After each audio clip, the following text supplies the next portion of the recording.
wabarakatuh. Alhamdulillah, atas izin Allah Subhanahu wa Ta'ala, sore hari ini setelah 4 tahun yang lalu ya kita persiapan, kita proses. Setelah 4 tahun yang lalu atas izin Allah Subhanahu wa Ta'ala, kita semua berada di studio ini. Ini Masya Allah sih, menurut saya benar-benar sesuatu yang Allah rencanakan itu pasti baik. Apapun itu, walaupun kita udah 4 tahun kita syuting, kita sempat saya pribadi terus, kita udah selesai syuting, kita pandemi. Setelah pandemi ada beberapa hal yang membuat film ini tidak tayang. Dan saya sangat percaya, insya Allah bulan ini adalah bulan yang terbaik, bulan Ramadan. Semoga di bulan yang terbaik ini dengan adanya film Buya Hamka, semoga kita semua, seluruh warga Indonesia, insya Allah kita semua sama-sama belajar dari film ini, belajar dari tokoh yang sangat besar, Buya Hamka rahimahullah. Semoga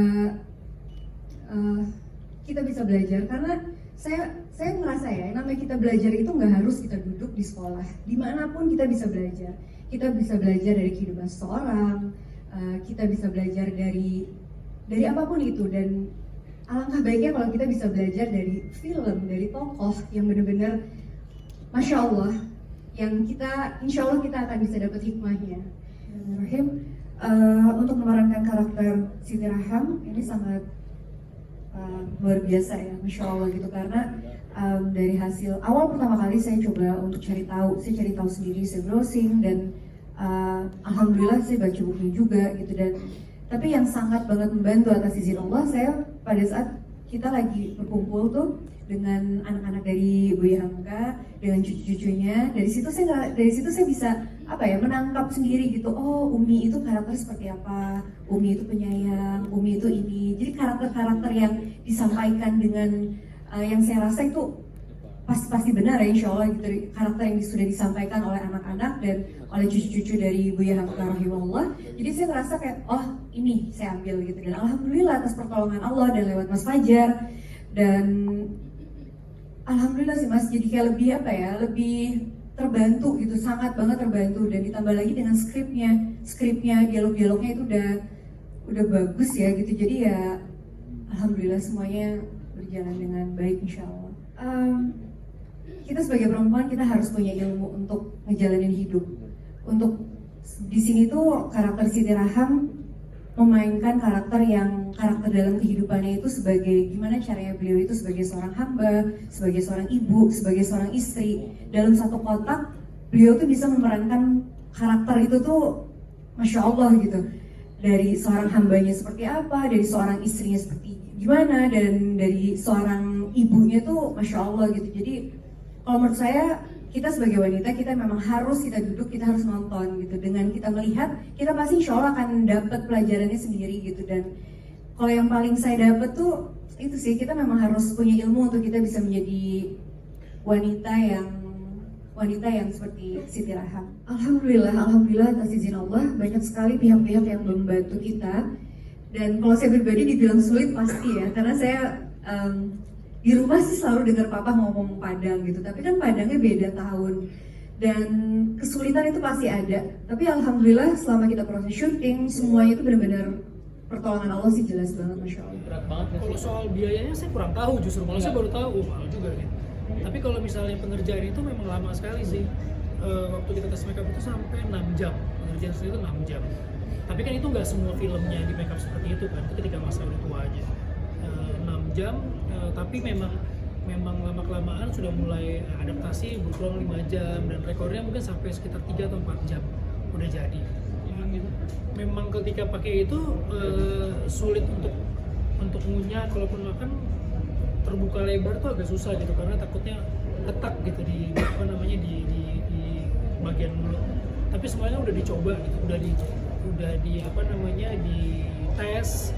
Terus ketika pun nanti ada rusak bisa dibenerin lewat visual effect gitu. Jadi memang sudah jago lah Indonesia lah bikin kayak gitu. Jadi lebih langsing nggak, karena susah makan. Efek sampingnya sih nggak ada, kecuali kalau memang udah terlalu lama di muka kan pori-pori ketutup ya, jadinya muka tuh bisa kadang-kadang merah atau jadi timbul jerawat atau makeupnya itu totalnya 6 jam, tapi lama-lama karena udah berkali-kali dicoba jadi sudah mulai adaptasi jadi 5 jam paling banyak paling sebentar itu sekitar 3 atau 4 jam. Itu cuma maksimal cuma boleh 8 jam, 6 sampai 8 jam dalam sehari, karena kalau udah lebih dari itu keringet dia nanti lama-lama mulai copot. Tapi kadang-kadang kalau misalnya memang kita waktunya sangat mepet gitu, urgent, kita lebih dari 8 jam tapi harus di tempat yang dingin, jadi mengurangi keringat. Makanya pas bagian syuting film yang banyak prosesnya itu kebanyakan di daerah yang dingin, di daerah puncak, atau enggak misalnya kayak di Padang tuh di daerah yang tinggi gitu. Kalaupun harus di studio, AC-nya juga harus dingin. Beratnya sih ketika ceramah ya. Agak takut juga sih sebetulnya, karena memang apalagi ceramah itu kan harus benar-benar mewakili sosok seorang Buya Hamka gitu. Nggak bisa improvisasi yang asal-asalan, nggak bisa improvisasi yang nggak sesuai dengan naskah ataupun nggak sesuai dengan apa yang pernah diucapkan Buya Hamka dalam ceramah atau dalam buku-bukunya. Gesturnya sebenarnya nggak ada video yang menggambarkan seorang Buya ketika berinteraksi sih. Saya pelajari dari foto-fotonya, dari buku-bukunya, dari keluarganya. Saya ketemu keluarganya itu berkali-kali cerita Buya tuh kalau jalan seperti apa, ini seperti apa. Dan paling ada kalau video itu di saat dia ceramah. Tapi kalau ceramah duduk, atau cuma diri gitu. Nah, jadi yang saya tiru gestur dia berceramah sama intonasi suaranya. Yang harus berulang-ulang kali itu ketika ngomong bahasa Minang itu dalam durasi yang panjang. Nah, itu kadang-kadang selewat terus tuh, karena bahasa Minang yang dipakai di sini bukan bahasa Minang yang sekarang gitu, tapi bahasa Minang yang tempo dulu gitu. Jadi kalau orang-orang Padang nih yang kayak tadi ada rombongan ibu-ibu dari kumpulan Padang, seperti tadi juga ada teman-teman wartawan yang dari Padang, pasti dia tahu gitu. Ini bahasa Padangnya bukan bahasa Padang yang sekarang, tapi bahasa Padang yang dulu. Nah, itu tuh yang harus hati-hati, jangan sampai pemakaian bahasanya itu salah tahun, salah periode. Kalau waktu dulu sih sebenarnya saya memang bapak saya dari Padang gitu, cuman karena memang bahasa Padang tidak digunakan sehari-hari dalam rumah, jadi saya lebih ngerti kalau orang ngomong Padang saya tahu, tapi kalau saya suruh ngomong Padang tuh agak sulit gitu. Cuman memang untuk ketika pas kemarin syuting Buya Hamka kita ada coach yang ngajarin bahasa Minang hampir 2 bulan latihan, tapi kan sebatas apa yang ada di skrip gitu. Jadi saya memperdalam bahasanya tuh yang ada di skrip. Nah, dari situ kita bawa ke lapangan, kebetulan syutingnya banyak di Padang. Kalau ada orang Padang yang tua-tua datang, kalau ada yang salah-salah dibenerin sama mereka gitu. Oh, ini harusnya kayak gini, atau enggak kata ini dulu belum ada, nggak pernah dipakai nih dalam bahasa Padang lama. Sebetulnya baju adat Minang, tapi saya nggak tahu juga ini sebetulnya sudah modern atau gimana gitu. Tapi memang hari ini jadi spesial banget karena kita semuanya berkesempatan untuk pakai baju Minang nih, selain nikahan ya. Akhirnya bisa pakai baju ini. Keteladanan yang saya dapat ya, paling nggak saya gitu. Buya Hamka itu tidak pernah merasa bahwa dirinya adalah yang terbaik atau yang paling tahu tentang segala hal. Jadi ketika dia melakukan ceramah atau melakukan sharing tentang ilmunya, dia tuh nggak pernah selalu berbicara tentang dirinya sendiri gitu. Dia selalu terbuka ketika ada orang yang mungkin mendebat dia atau apa gitu. Dia selalu terbuka, oh ternyata memang ilmu itu nggak bisa berjalan sendiri. Ilmu itu harus berbarengan dengan iman. Seperti yang tadi kita lihat di trailernya, bahwa ilmu itu tanpa iman itu seperti lentera di tangan bayi, tapi iman tanpa ilmu seperti lentera di tangan pencuri. Itu buat saya maknanya dalam sekali gitu, bahwa ketika seorang mengaku paling beragama pun, tapi kalau dia tidak punya ilmu, akan salah dia menerapkan amalan agama-agamanya itu. Tapi ketika seorang mempunyai ilmu yang sangat tinggi tapi tidak dibarengi dengan keimanan dia, ya ilmunya akan menjadi ilmu yang tidak berkah, ilmu yang liar gitu. Nah, ini sih sebenarnya yang buat saya luar biasa gitu. Dan mudah-mudahan